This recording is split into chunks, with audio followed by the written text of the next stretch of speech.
Hello বন্ধুরা, আসসালামু আলাইকুম। আজকে আমরা দেখব কিভাবে ওয়ার্ডপ্রেস ওয়েবসাইটে প্লাগইন ইনস্টল করতে হয়। ওকে, আমাদের অনেক সময় ওয়ার্ডপ্রেসে প্লাগইন ইনস্টল করতে হয়, অনেক কাজ করতে হয়। তো আমরা কিভাবে প্লাগইন ইনস্টল করতে হয় তা আজকে দেখব। ওকে, আমরা মোবাইলে যেমন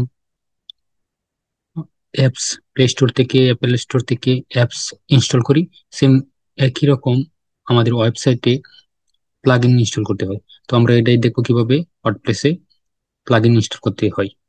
তো চলুন শুরু করা যাক। ফার্স্ট অফ অল আমরা সাইটে ঢুকে যাব। তো আমি অ্যাডমিন এবং পাসওয়ার্ড দিয়ে আমি আমাদের ওয়েবসাইটে ঢুকে যাচ্ছি। ওকে, এখানে আমার ওয়েবসাইটের ড্যাশবোর্ডটা দেখাচ্ছে। এখানে আমার সম্পূর্ণ ওয়েবসাইট ড্যাশবোর্ড। ঠিক আছে, তো আমি একটা টেম্পোরারি আমার একটা ইমেল ওয়েবসাইটে ঢুকেছি। তো আপনাদের আপনাদের ওয়েবসাইট ঢুকেন এবং কিভাবে প্লাগইন ইনস্টল করবেন সেটা আমি দেখাবো। ওকে, তো এই জন্য প্রথমে চলে যাবেন একটু এইদিকে বাম পাশে। এদিকে এসে দেখবেন লেখা আছে plugin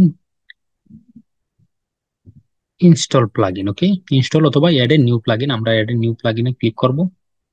add a new প্লাগইনে click করলাম। এখানে আসার পর আপনি কি প্লাগইন ইনস্টল করতে চান ওইটা এইদিকে এখানে এখানে আমরা লিখতে পারি। ওকে, আমরা যদি এখানে লিখি র্যাঙ্ক ম্যাথ প্লাগইন, মনে করেন আমি একটা এসইও প্লাগইন নামাতে চাই, তো আমি এখানে লিখলাম র্যাঙ্ক ম্যাথ। র্যাঙ্ক আমি একটু লেখার পরে এখানে আসতে থাকবে, যেরকম ওই যে আপনি সম্পূর্ণ লিখতে পারেন অথবা আপনি লেখার পর চলেও আসতে পারে, যেমন এই যে চলে আসছে rank math. Rank math SEO মানে এটা একটা প্লাগইন, ওয়েবসাইট এসইও করার জন্য এটা খুব উপকারী একটি প্লাগইন। ইওস্ট্রা আছে এবং র্যাঙ্ক ম্যাথও খুব ভালো কাজ করে। প্রায় 3 মিলিয়ন প্লাস এটা ইনস্টল করা হয়েছে। তো এটা আমি কিভাবে ইনস্টল করবো বা ব্যবহার করবো, তো ফার্স্ট অফ অল আমি এখানে ইনস্টল নাও এখানে ক্লিক করবো, ইনস্টল করে নেব। আপনি যে কোনো প্লাগইন এভাবেই এখানে সার্চ করে দেন আসলে আপনি এখান থেকে ইনস্টল করবেন, অথবা যে কোনো প্লাগইন আপনি এভাবে ইনস্টল করবেন এখান থেকে প্লাগইন থেকে। তো এখানে ইনস্টল হওয়ার পর আমি এখানে অ্যাক্টিভ করব। ঠিক আছে, অ্যাক্টিভ করার পরই আমার প্লাগইনটা মূলত আমার ওয়েবসাইটে অ্যাড হয়ে যাবে। ওকে, এখানে মানে একটি অ্যাকাউন্ট করতে বলতেছে।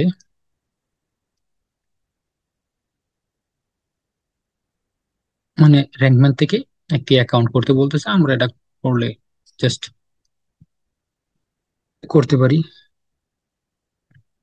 আমরা এখানে একটা অ্যাকাউন্ট খুলতে পারি, জাস্ট এটা এটা শুধু আমাদের র্যাঙ্ক ম্যাথ ইনস্টলের সময় দেখাচ্ছে, বাট সবগুলাতে এভাবে দেখাবে না, এটাই স্বাভাবিক। জাস্ট আমি এটা করে নিলাম। ওকে,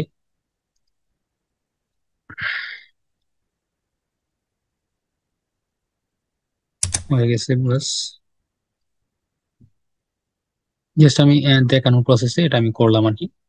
এদিকে আমার র্যাঙ্ক ম্যাথ ইনস্টল হয়ে গেছে। ওকে, আমি যদি কেন ওয়েবসাইটে কাজ করতে যাই, তো আমি আমার র্যাঙ্ক ম্যাথ এসইও প্লাগইন দিয়ে আমি এসইও করতে পারবো। ওকে, আপনি যদি আরো মানে প্লাগইন নামাতে চান, আপনি যে কোনো প্লাগইন হতে পারে, আপনি যদি আরো প্লাগইন নামাতে চান আপনি প্লাগইন নামাতে পারবেন।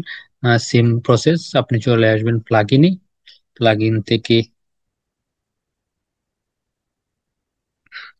থেকে অ্যাড নিউ প্লাগইন। আমি আবার প্রসেসটি দেখিয়ে দিচ্ছি সহজের জন্য। আপনি চাইলে আরো প্লাগইন এখান থেকে নামাতে পারেন, তো আমি আরেকবার দেখিয়ে দিচ্ছি কিভাবে নামাবেন। মনে করেন আপনি অন্য আরেকটি প্লাগইন নামাবেন, এখানে এসে লিখতে পারেন। আপনি যদি ইয়েস্ট প্লাগইন নামাতে চান আপনি এখানে লিখতে পারেন YOAST। ইয়েস্ট এখানে লিখলে আপনার দেখবেন এই যে প্লাগইন চলে আসছে। ঠিক আছে, আপনি যে কোনো প্লাগইন এখানে সার্চ করে নামাতে পারেন। সার্চ করলে আপনার এখানে চলে আসবে, দেন আপনি এখানে ইনস্টল হওয়ার পর অ্যাক্টিভ করে নেবেন। ওকে, অ্যাক্টিভেট করলেই আপনি এখান থেকে যে কোনো মানে আপনি প্লাগইনের কাজগুলো করতে পারবেন খুব সহজেই। ঠিক আছে, আমি জাস্ট দেখানোর প্রসেসে দুইটি প্লাগইন নামিয়ে দেখিয়ে দিলাম। এখানে দেন আপনার অনেক সময় কোনো প্লাগইন নামানোর পর আবার অ্যাকাউন্ট করতে হয়, ফ্রি অ্যাকাউন্ট করতে হয়, এগুলো আপনার খুব সহজেই করে নেবেন। আশা করি বুঝতে পারছেন কিভাবে ওয়ার্ডপ্রেসে যে কোনো প্লাগইন নামাতে হয়। ওকে, এই ভিডিওটি এই পর্যন্তই। আশা করি ভিডিওটি অবশ্যই অনেকের উপকারে আসবে। যদি ভিডিওটি উপকারী অবশ্যই চ্যানেলটি সাবস্ক্রাইব করে পাশে থাকবেন। Thank you so much.